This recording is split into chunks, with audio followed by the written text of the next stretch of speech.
Leo tunaangazia mjadala unaozua utata miongoni mwa wanasiasa na wananchi wa Jamhuri ya Kidemokrasia ya Kongo kuhusu swala la mabadiliko ya katiba.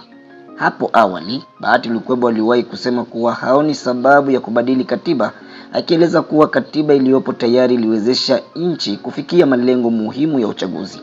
Hata hivyo, baadaye alitoa ujumbe wa kumuunga mkono rais na kusema ataendelea kuwa mwaminifu kwa Felix Antoine Tshisekedi. Mabadiliko hayo ya msimamo yamezua mijadala mikali. Baadhi ya wananchi wanaamini huenda kuna shinikizo la kisiasa au vitisho vya nyuma ya pazia vinavyoathiri maamuzi ya baadhi ya viongozi. Kupitia kipindi cha Darubini, Didas TV inawapa fursa watazamaji na wadau kutoa maoni yao kuhusu swala hili muhimu kwa mustakabali ya taifa. Maswali ya mjadala kwa watazamaji: je, kubadilisha katiba kunaweza kuwa hatua nzuri kwa maendeleo ya Jamhuri ya Kidemokrasia ya Kongo? Pili, ikiwa baadhi ya vipengele vya katiba vinachangia kuyumbisha usalama au utulivu wa kisiasa, ni vipengele gani vinapaswa kurekebishwa au kuondolewa? Tatu, ni ushauri gani unaweza kuipa serikali kuhusu swala la kuwa tayari au kutokuwa tayari kufanya mabadiliko ya katiba? Mtazamaji wa Didas TV, unaalikwa kushiriki katika mjadala huu kwa kutoa maoni yako kuhusu mustakabali wa katiba na demokrasia nchini DRC. Na sasa moja kwa moja walikuwa tumeshakuwa tayari na tuko na baadhi ambao tutajitambulisha majina. Tunaanza namna hii. Karibuni ndugu zangu ambao mmeweza kualikwa siku ya leo, mnajitambulisha majina na tunaendelea kama kawaida. Na mjadala wetu uendelee kwa amani na upendo, maana najua kuna watu wataongea kwa kupingana hapa, lakini iwe taratibu kwa Didas TV kwa ajili ya kufaidi wadau wetu ambao wanatusikiliza kwa sasa na kuweza kutufuata kupitia channel yetu ya YouTube. Asante sana bwana mtangazaji. Mimi kwa jina naitwa Emmanuel Bazika Palambilo ndio jina langu. Na ninashukuru sana kwako bwana mtangazaji na watu ambao wanatufuatilia katika television yetu hii. Na ninashukuru pia kwa point ambayo umeleta, maulizo ambao umeleta kusema ya kwamba je, kubadili katiba ya nchi yetu inaweza kalete maendeleo na ni mapointi gani ambayo yanaweza kabadilishiwe? Asante sana. Kwanza niseme nini bwana mtangazaji? Ni wanani ambao wameleta pointi hili kulianzisha? Kuna mtu ambaye anaitwa Professor Evariste Boshabu. Evariste Boshabu ni mtu ambaye alifanya droit constitutionnel, yani amesomea masomo kwa sababu ya mambo ya kutunga constitution, ya kutunga katiba. Na ambaye mwingine ambaye amekuwa kama vile amempinga ni bwana profesori pia Bahati Lukwebo Modeste, mzee wetu. Nikusema nini? Bahati Lukwebo ni mtu ambaye amefanya mambo ya commerce, anjo ambaye pia naye ni profesori naye pia. Nitaka niseme nini bwana mtangazaji? Huyu Evariste Boshabu, wakati katiba hii imefanyiziwa, bana Evariste Boshabu alikuwa hapo, alikuwa ni katika watu ambao walikuwa katika ile komisi ya kufanya ile katiba. Pia usisahau ni masomo ambaye yeye amesomea, tofauti na mzee Bahati Lukwebo. Hiyo ni vitu vile ambavyo utajua tofauti. Yani ni watu wawili tofauti. Umoja iko katika ile ambayo inaitwa katika lugha ya Kifaransa mudomene yake, na mwingine sio katika domene yake. Yani Bahati Lukwebo haiko mdomene yake, Bahati Evariste Boshabu mambo ya kuunga katiba ama kubadili katiba iko katika domene yake. Ukweli ni kwamba wanamtangazaji, tuende kupointi, katiba yetu ya Kongo sio nzuri na kuna mambo ambao yanastahili kubadilishiwa. Kuna mambo ambayo yanastahili kubadilishiwa, na wakongomani wengi ambao wamepata neema ya kusoma katiba yetu wameona kwamba mambo ambayo katika katiba yetu ni mambo mabaya ambao yanastahili kubadilishiwa. Tuseme kwanza kwa mfano bwana mtangazaji, tukamate katika katiba yetu tukamate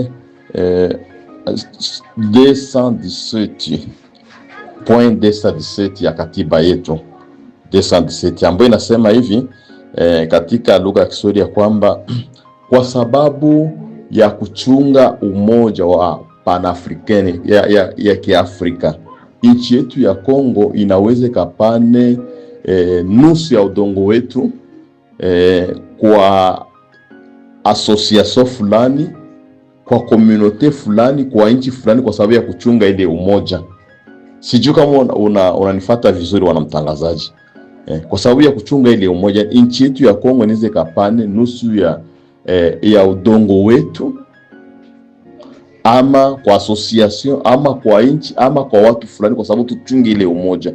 Article kama hii wanamtangazaji 217 ni article ambayo mkongomani anaweza kafurahia kwa sababu ya kuchunga umoja, upane nusu ya udongo kwa association fulani, ama community fulani, ama nchi fulani.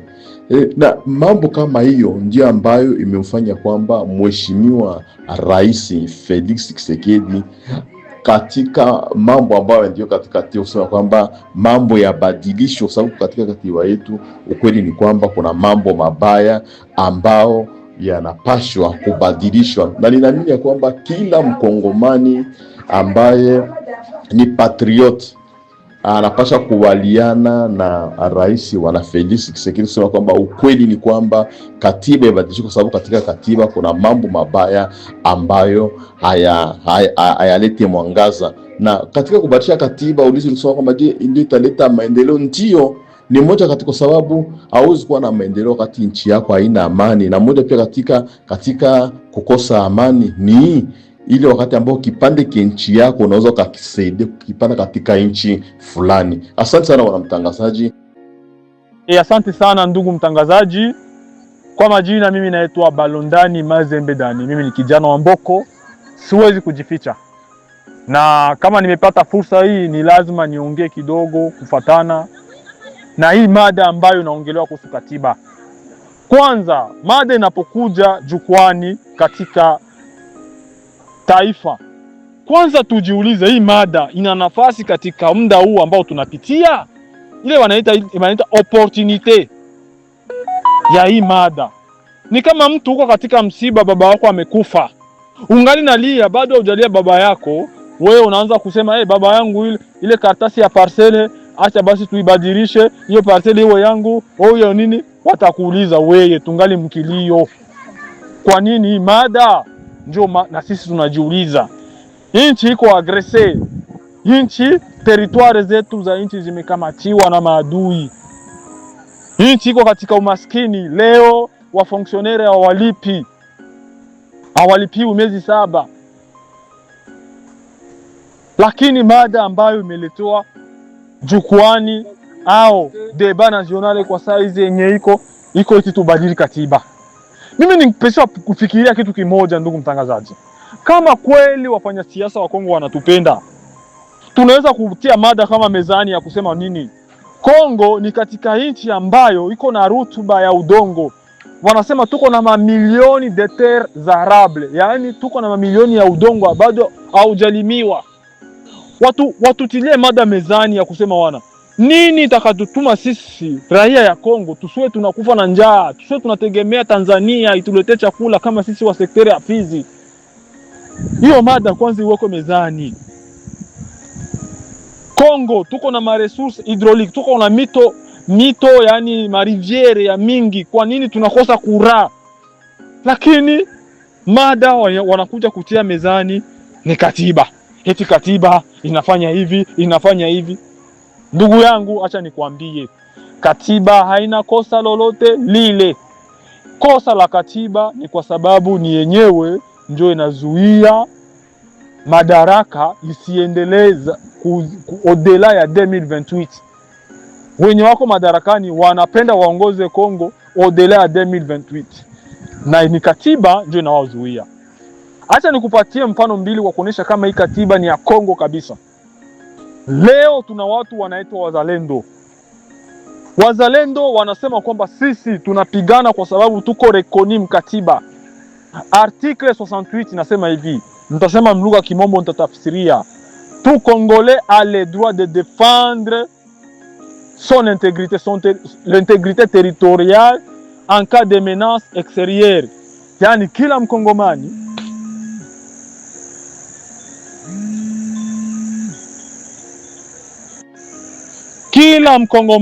ana haki ya kupigania nchi yake kama yani kuna menace extérieure katika hali kama tunayopitia hivi. Hiyo ni article moja ambayo inaonyesha kweli hii katiba ni ya Kongo. Kuna article inasema kwamba wakati nchi imevamiwa nyingine, le président de la république iko na haki au na madaraka ya kuitisha Congrès, yani Assemblée nationale na Senat, a declare vita na ile nchi ambayo imekuja kupiganisha Kongo. Hiyo ni article nyingine ambayo inaonyesha kwamba hii katiba ni ya Kongo kweli. Article ziko nyingi, lakini kwa uelewa wangu, kwa sababu mimi nimefanya sheria, siko constitutionnaliste, lakini tumesoma kuru zenye zinahusika na droit constitutionnel. Katiba ni kweli yenyewe katiba yenyewe imekubali kwamba mimi katiba na naweza kukosolewa, kwa sababu katiba c'est une œuvre humaine, imetengenezwa na mtu, na katika kutengenezwa na mtu mnaweza kuwa kwa utilafu. Ndio maana ile article ya 218 inasema kwamba ni kweli katiba inaweza kukosolewa. Watu wanashindwa kutofautisha kuna nini kureviser constitution na kuchanger constitution. Ni vitu viwili. Kama ni kureviser constitution, ni kusema yoni hii article iko mbaya, hii iko mbaya, hii iko mbaya. Ni sawa, ni sahihi, kwa sababu katiba inaitika. Lakini katiba ilikataa kuna article zenye haziwezi kuwa reviser, kama vile muhula wa madaraka ya rais, le mandat d'un président de la République. Ni vitu venye hawezi reviser. Ni miaka 5, wanakuvote tena miaka 5, c'est fini. Kwa hiyo ndugu mtangazaji, nataka nikuoneshe kwamba katiba haina kosa yoyote, na Bahati Lukwebo hana kosa lolote ambayo alifanya. Toka katika demokrasi, kila mtu ana mawazo yake. Bahati Lukwebo ni professeur des universités.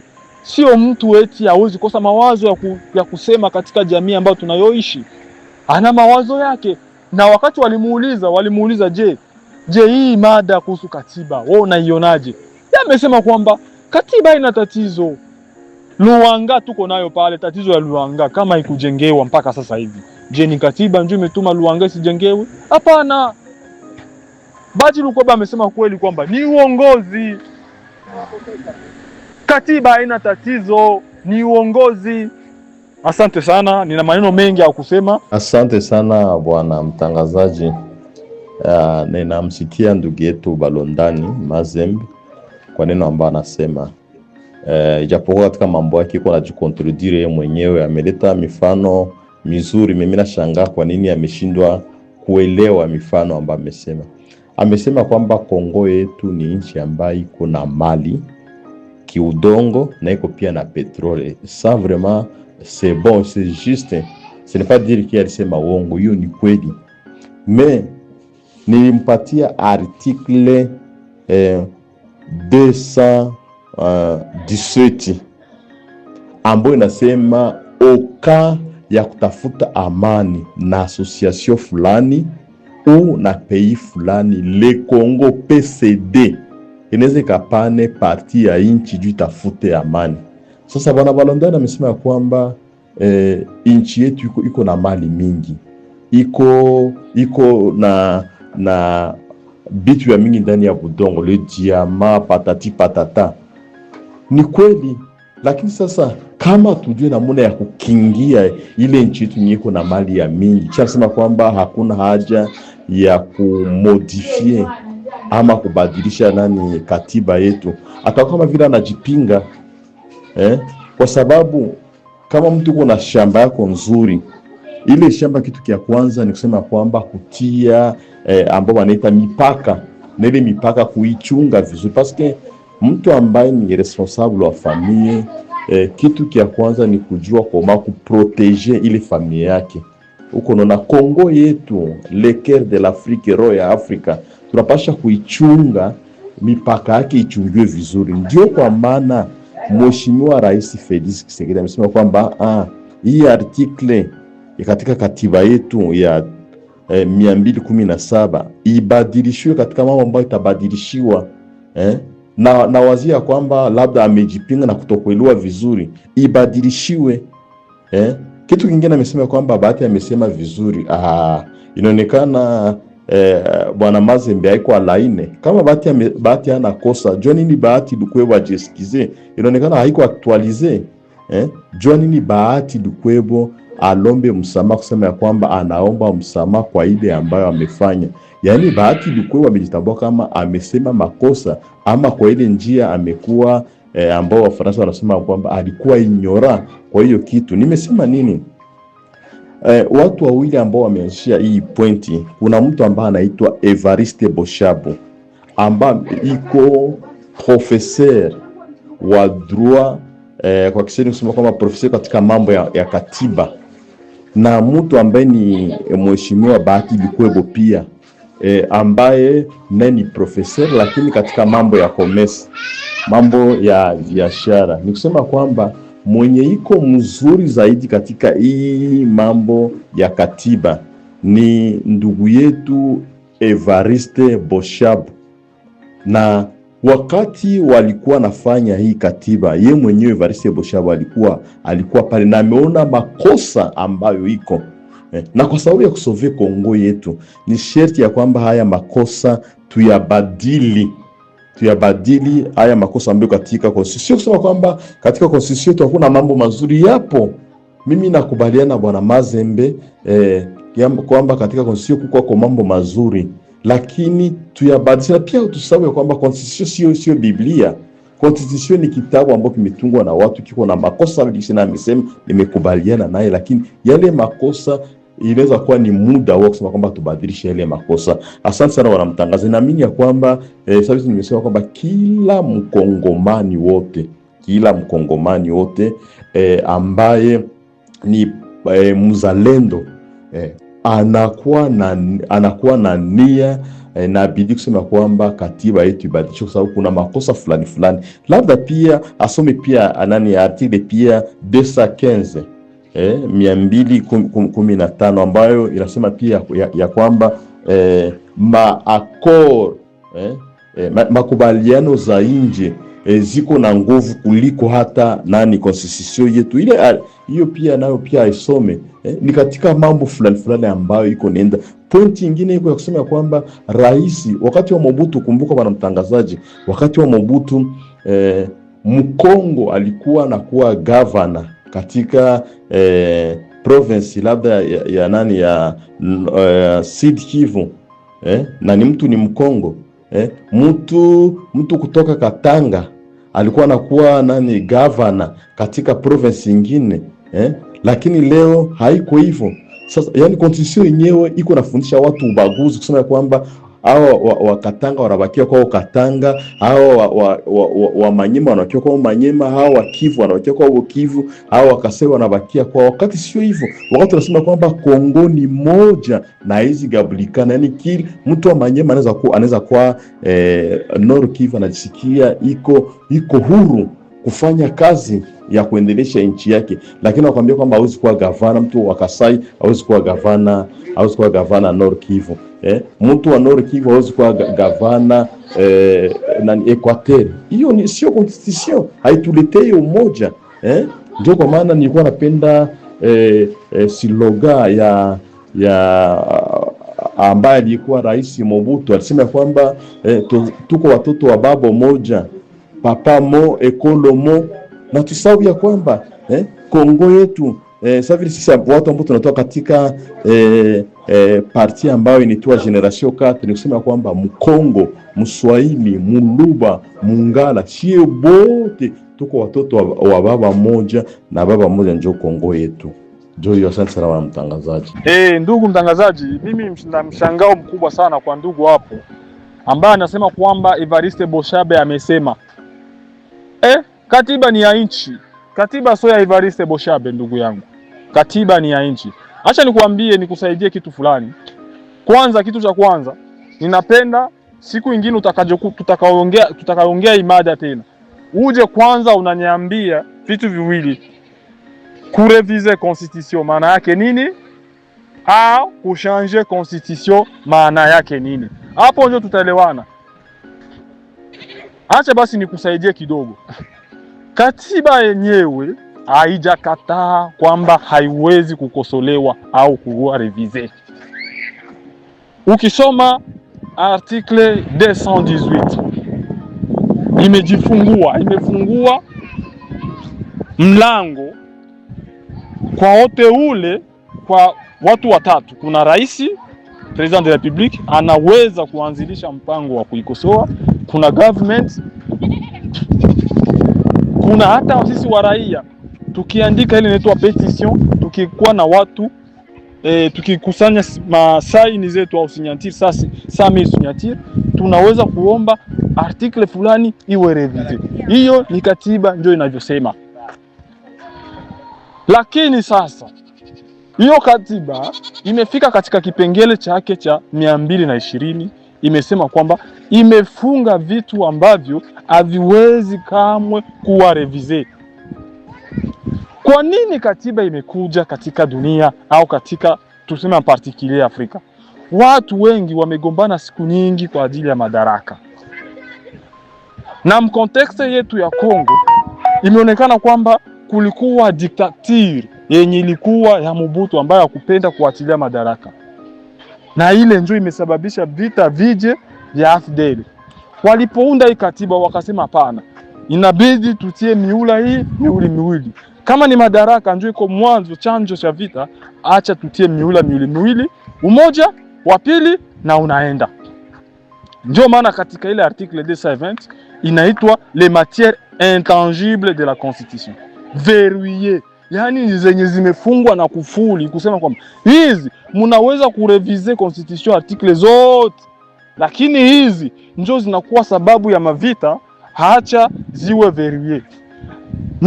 Matiere niziko saba, acha nitaje mbili za muhimu sana au tatu. Ya kwanza ni muhula wa rais. Ile ilionekana kwamba ile hiwe verrouillé, kwa sababu hiyo inaleta matatizo sana Afrika. Rais anapotaka kupiganisha ingine troisième mandat inakuwa ni fujo. Tumepata example ya Burkina Faso, kisi rais alivyoenda naye alikuwa anapenda hivyo kubadilisha katiba, mambo yakawa mabaya. Naweza taja mifano ni mingi sana, ila muda wako ni mdogo umenipa. Kwa hiyo ndio maana sisi wakongomani kule Sensit tuliona kwamba ile article, ile matière iwe verrouillé. Mandat ya president de la republique dire na nombre, ile imesemekana kwamba ni constitution ile musiguse. Multipartisme, uwingi wa vyama, hiyo nayo ni matière iko verrouillé. Yaani hauwezi kurevize constitution leo iseme kwamba mimi napenda chama chio kimoja. Hapana. Kuna ile inaitwa independance ya pouvoir judiciaire. Wa magistrat wao independent, wasikuwe wanategemea, wasikuwe kwa upande fulani, wanadependre na mtu fulani. Wao wanafanya haki, wanatoa haki katika independence. Ni nyingi, acha kwanza nitaje 3, ni 7 nimesema, acha nitaje kwanza 3 kwa sababu ya muda. Kwa hiyo hapo article 220 imekataa kwamba hizi ndio zinakuwa chanjo ya vurugo katika nchi nyingi. Ndio maana kule Sun City wale wanaita wale pouvoir constituant wao wanakuaga wanaunda constitution, waliona kwamba hizi hapana, wasirevize, usiwe mtu yeyote ule atakayerevize. Ndio maana Kabila alikuwa entouré na waprofeseur constitutionnaliste wa nguvu, lakini imeshindikana. Kabila alikuwa na nguvu, alikuwa na jeshi, alikuwa na nini, lakini imeshindikana. Kwa sababu nini? Constitution ni pacte social, ni masikilizano ya watu wote. Unasikia ndugu yangu mtangazaji? Kwa hiyo acha nikupatie tena kingine changamoto. Article 219 inasema kwamba constitution hakuwezi kuwa initiative, mawazo ya kurevize constitution wakati nchi iko katika vita, katika état d'urgence, katika guerre.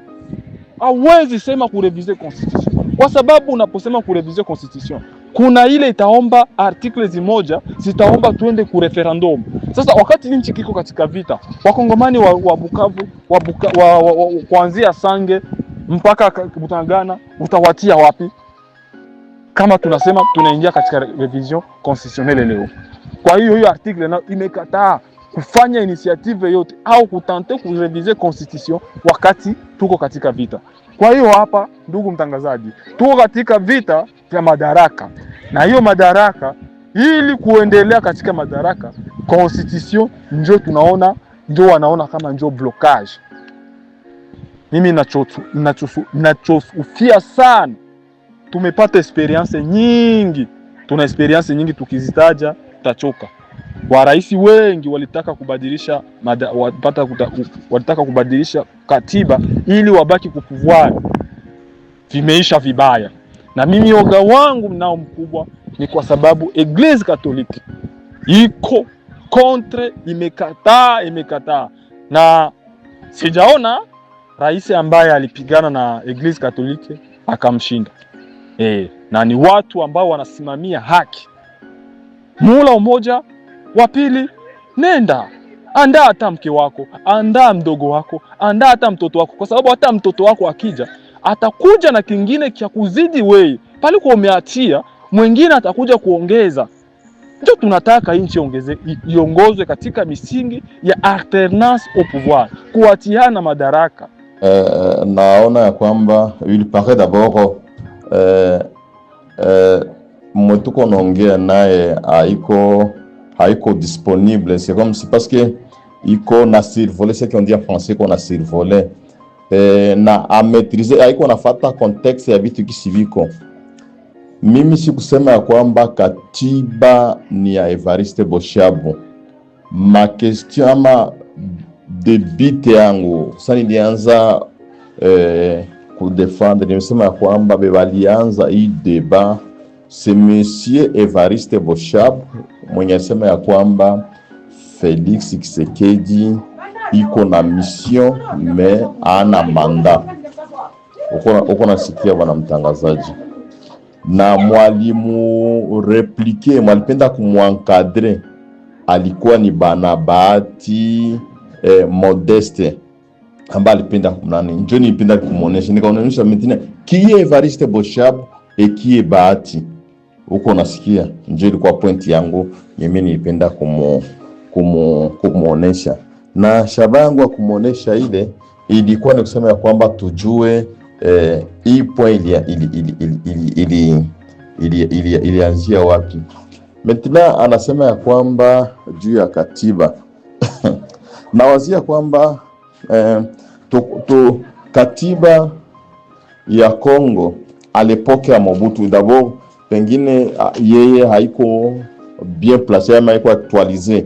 Katiba ilibadilishiwa 17 fois wakati ya Mobutu, 17 fois si je ne me trompe pas, 17 fois wakati wa Mobutu katiba. Wakati wa Kabila ni kusema Joseph Kabila alibadilisha 3 fois katiba. Tuende sasa, katiba inasema ya kwamba president anastahili kuikala ku pouvoir miaka ngapi? Inasema kwamba ni manda moya na mtu anaweza kuirenouveler, donc 10 ans. La question maintenant revient, ulizo nakuya sasa kwake Joseph Kabila au ambao walitunga katiba mperiode yake alikala ku pouvoir miaka ngapi? Na kama alidepasser 10 ans aliheshimia katiba wala kuheshimia katiba? Uko nasikia wanamtangazaji, unasikia nani question yangu? Kama alikala au-delà ya 10 ans ku pouvoir Joseph Kabila ambaye abonyo waliandika katiba constitution bonyo waliandika, kama alikala au-delà ya 10 ans, est-ce qu'il aliheshimia katiba wala kuheshimia katiba? Maintenant kitu yeye peke aliandika na kakiviole, unataka kuconsidérer mimi nilisema nini? Anauliza question kusema kwamba mimi nimwambia kwamba katiba haitakuwa annulée, kusema kwamba on doit faire de nouveau bitu ya mpya, no, mekuko bitu fulani mkatiba ambao bitakuwa corriger mkatiba. Nimuonesha par exemple l'article nimuonesha par exemple l'article, nimuonesha par exemple 217 ambao ni article ambayo inaweza kuwa parmi article inaweza kuwa corriger. Nikamuonesha kwamba 215 nikamuonesha na kuko zingine ma 70 combien 75 78 article na pia nyinasema pia kukua corrigé na zingine zenye ziko uko no, ce n'est pas dire que watu ambao walifanya katiba hawakufanya kazi hawakufanya kitu, no, walifanya kazi na walifanya kitu, mais kuko ma erreur yenye iko zinastahili kuwa corrigé. Ce n'est pas dire que batanile katiba yote na pia lui se dit que il est quelqu'un de l'opposition. Banaogopa nini kuchanger nani constitution wakati nye Kisekedi hajiprononce kusema kwamba no nda corriger katiba kwa sababu ya kuongeza manda yangu pouvoir. No, yeye pia anasema kwamba le Congo est en danger, et c'est vrai. Après qu'on ait article ziko za katiba ziko, c'est vrai, le Congo est en danger. Kama unasema kwamba kwa sababu ya kuchunga umoja wa Afrika tunataka tukapane kipande ya nchi yetu kwa nchi nyingine fulani, donc Kongo iko mdanger. Katiba nya hatuna hata superficie ya nani ya pays yetu haiko mkatiba, ile ni katiba katiba ambayo inatufanya kutubagua Nkasae hawezi kuwa nani gouverneur nani mnoro Kivu Mkongo hawezi kuwa nani gouverneur msidi Kivu, nasema ile ni katiba ile iko katiba donc katiba yenyewe iko nani shina ya ubaguzi ya tribalisme, raison pour laquelle kusema kwamba il faut kubadilisha vitu mapoint fulani kwa sababu tufanye katiba nyenye inaweza kusaidia Kongo. Na wazia katika hiyo ndio nilikuwa na bwana mtangazaji, asante sana. Jambo Didas TV, jambo watazamaji wote wa Didas TV. Kufuatana na mada ya leo, kwanza nishukuru watangazaji wa Didas TV ambao wameandaa kipindi hichi. Mimi kuhusu mada ya leo ni kwamba mimi sioni mahusiano yote iliyoko kati ya kubadilisha katiba na maendeleo ya Kongo. Hivi kwanza tujiulize, je, ni katiba ndio inayoruhusu wafanyakazi wa serikali wale wakuu kuiba mali ya umma? Je, ni katiba ndio inafanya wadepute wapokee $33,000 na mwalimu apokee $100,000? Je, ni constitution ndo inakataza wabunge kufanya makontrole parlementaire? Je, ni constitution ndo inakataza watu wasijengee miundombinu ma infrastructure maekole na mahopito? Je, ni constitution ndo inakataza sisi tusipige M23 Goma na nafasi zingine? Hayo yote mambo ni mambo ya kujiuliza mbele ya kusema kuonesha kama kweli tatizo ya Kongo leo ni constitution. Mimi najiunga na bwana Lukwebo kusema kwamba probleme ya Kongo kwa sasa sio constitution, ni watu. Ni watu ndio wanapaswa wajiadapte ku constitution et non sio constitution ijiadapte ku watu. Kusema sime kubadilisha constitution ndo italeta maendeleo Kongo, hiyo kabisa ni swala ambalo aliwezekani na alipo. Ila tu kuna mipango ingine pako mapla rampa ambayo labda watu wanaambiliwa tu juu tubadilishe katiba, juu inapatia Wanyamulenge nationalite, juu inafanya hiki na kile, lakini kusema kama constitution ndio italeta maendeleo Kongo, hiyo ni la asha, ni uongo. Ila kuna mipango yao nyingine ambao wanataka kubadili katiba kwa manufaa yao peke yao, wabaki kwenye madaraka, waendelee kuiba mali za umma. Lakini kusema kwamba constitution ndio itabadilisha maisha ya Wakongomani, hiyo ni uongo tena uongo kabisa. Uongo kabisa. Ni uongo tena uongo wa hali ya juu. Kwa hiyo mimi sitaki kukomante vitu vya mingi la desi parce que ni vitu vyenye kwanza ni session de rumeur, na tunazoea wanasiasa wa Kongo vitu vingi ambao wanakuwa wanabisema mekutimiza wage wanatimiza, na hiyo nayo inaweza kuwa ni baadhi ya jambo linaweza kusemewa vile vyote, lakini bisikue. Moi je pense que Wakongomani wanapaswa kugarder silence kwa hii question. Pourquoi? Parce que balisema que tout flatteur vit au départ de celui qui l'écoute. Wanaweza wakasema vile juu tujipotezee, tuache kuongelea juu ya ndugu zetu ambao wamekimbia, tuache kuongelea juu ya vita, kisha tupeleke attention zetu kule. Tujiconcentre kwanza kwa kupiganisha adui ila atoke Kongo na mengine atafuata baadaye. Kuhusu hili swala la kusema kama ikiwa watabadili ni vitengo gani viondolewe na kama hito badili na shauri serikali nini, mimi siko tayari kwa ubadilishaji wa katiba. Mimi sipo tayari, siungi mkono kubadilishwa kwa katiba. Kitu ambacho naweza kushauri serikali kwa sasa, Kongo haina haja ya kubadilishwa katiba. Kongo iko na problem ya sociale ya wakongomani un peu etre. Watu waishi vizuri, wafanyakazi walipo mishahara kadri na kazi zao, kadri na masomo yao, amani irudie, akina mama na watoto wapate matibabu, haki za msingi ziheshimiwe. Basi hakuna mahali popote pale katiba inabadili inazuia serikali isifanye mambo yake kama inatakikana. Kwa hiyo mimi siunge mkono, mimi sitaki hata kitu chochote kile kibadilishwe. Katiba ibaki vile vile, cha maana tu ni social, maisha ya watu yawe tu mazuri, ndio kitu cha maana. Na katiba haikatazi maisha ya watu kuwekwa vizuri na serikali, haikatazi ile. Hakuna fasi, nilisema hapo kama hakuna fasi ambapo katiba inakataza serikali isijenge barabara, isijenge miundombinu na kadhalika. Haipo hiyo fasi.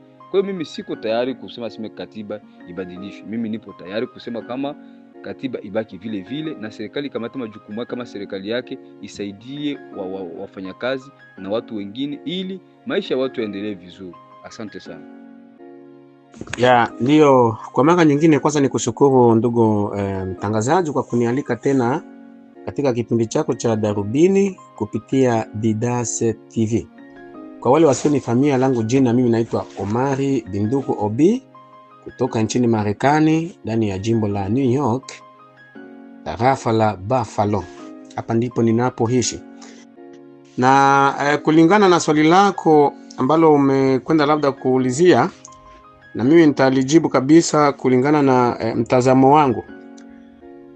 Swala hili la bwana Bahati Lukwebo, kulingana na gisi nilivyosoma swali lako, kwamba kwa mara ya kwanza yeye ni kama vile amepinga kabisa kutokana na kubadilisha katiba ya nchi ya Kongo, lakini baadaye ikaja kuonekana kwamba yeye tena kama vile amempongeza rais ambaye anatuongoza kwa sasa, Mheshimiwa Antoine Felix Tshisekedi. Je, nyuma ya pazia kuna jambo lolote ambalo aidha ametishiwa na serikali ambayo inaongoza? Mimi langu jibu naweza nikasema kulingana na mtazamo wangu ni kwamba, mtangazaji, sisi ambao tunafuatilia haya masuala ya siasa, hasa siasa hizo za Afrika, tumezizoea kabisa kwa kipindi kirefu sana. Wanasiasa wa Afrika wengi ni wale ambao Mwalimu Julius Kambarage Nyerere wa Tanzania alisema wana tabia ya umalaya. Wana tabia ya umalaya. Malaya akiwa mwanaume, aweza akiwa mwanamke zaidi, ni mwanadada ambaye yeye hawezi ukasema kwamba anampenda fulani, labda ndio rafiki yake wa kweli. Yeyote ambaye anajitokeza anapita naye.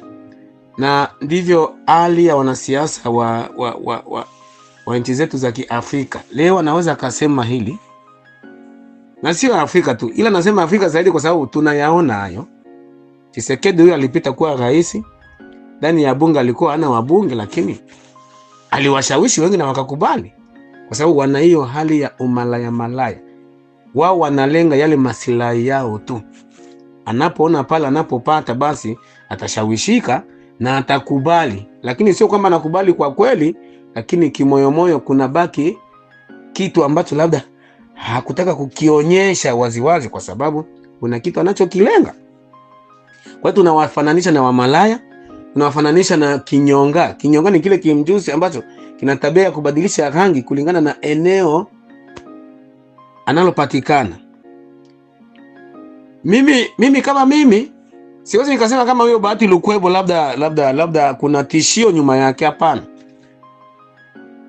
Kuna ushawishi mmoja ambao labda mimi naweza nadhani labda kuna hii masuala ya kuongwa, kwa sababu kama vile nilivyosema mwanzoni, malaya lazima nakubali tu, na hayo wanayafanya kwa sababu ya masilahi mapana ya yeye mwenyewe na masilahi mapana ya familia yake mwenyewe. Na umeniuliza swala lingine, labda ushauri wangu kwa serikali kulingana na hizo labda ibara ambazo labda kubadilishwa ndio suluhisho aidha la. Mimi naweza nikasema hivi, katiba ya nchi sio kama vile tunaambiliwa kwenye masuala ya maandiko matakatifu vitabu vitakatifu tunaambiwa huwa havibadilishwi kwa sababu vimeandikwa, sio kupunguza wala sio kuongeza.